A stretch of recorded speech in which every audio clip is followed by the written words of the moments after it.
perhaps. Let's speak to Maurice Cousins, who is the Campaign Director of Net Zero Watch. Maurice, the government says that Labour is all in on net zero, but he says the consensus on climate change is now gone. Has this climate conference got any real meaning? Will anything really come out of it that's going to change things or make things better, or alternatively get us closer to net zero, which so many people now see the financial folly of? Afternoon, Peter. Hi there. No, it won't have any effect. I mean, the purpose of COP is to coordinate global action on climate change and to see a reduction in the amount of carbon that's been emitted over the years. And actually, since it was sort of founded, we've seen emissions just go up and up and up. Last year was a record year for carbon emissions, and the reason for that is because we are a fossil fuel civilization. It's very, very difficult for us to do the things that we need to do in order to survive without access to dense and reliable sources of power. It's just that simple. It's also the fact that one of the world's biggest polluters, the United States, isn't there. Is there actually a point to this? No. If one of the world's biggest polluters is not actually even there, never mind agreeing to whatever is agreed at the end of it? No, that's a very good point as well. I mean, they can't even perform the basic function of a convener. They can't get Donald Trump. I don't think Xi's going along, or Modi. So I think that's the three largest polluters there, and they're not even attending. And it should be said that India and China have sent representatives, but just their presidents aren't going. Sure, but it's not the head of the government. Sure. To go, and that I think is quite an important point to sort of clarify.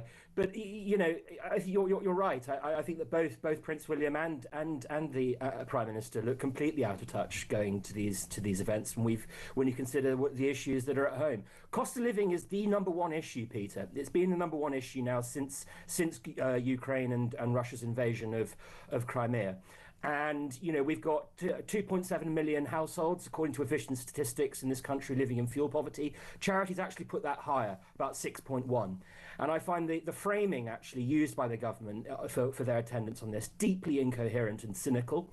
They claim that this is about, bringing down bills, doubling down, etc. They say that this is important about bringing down bills and security. But if that was true, Peter, if that was actually true, they wouldn't be running the North Sea into the ground. They wouldn't have a ban on onshore oil and gas operations. They wouldn't be stalling on making decisions when it comes to rough storage, a 100 billion cubic feet storage facility for gas. They wouldn't be importing cheap Chinese green tech from China. They wouldn't be making us more reliant on gas imports, which is what will happen with their with their green energy plans. Yeah, and on a practical level, when it comes to our viewers and listeners, I mean, I don't think there are too many people who don't, try and do a bit of recycling, think about how often they maybe fly. Most people, I would imagine, go on one big trip a year. Most people have one big holiday, maybe 10 days or 2 weeks in the sun or whatever, if they can afford it. And there's so many people who can't at the moment because of the cost of living crisis. The problem, I suppose, is environment is a good concept, and it's good to think about it. And I'm certainly not someone who doesn't think that climate change exists. I think the evidence is there. I think it is straightforward. But the point is, if you're going to change the whole financial structure, if you're going to change the whole way of living that people live, well, suddenly, and that gets expensive, and it also is, there's so many bits of hypocrisy in all of this as well. So many people thinking, hold on, why does Keir Starmer need to go 12,000 miles to Brazil and back to lecture us about stuff we already know?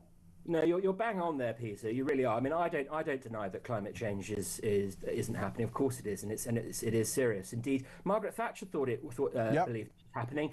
But the important point that she made about all of this is that she was wary. She said that our response to it needed to be both proportionate and pragmatic. And she said that she was concerned about the efforts. What she said was a marvelous excuse for global socialism. And obviously, that was back in her day. But look, other people, they do care about the environment, and they do believe in climate change too. But the opinion research on this is very, very clear.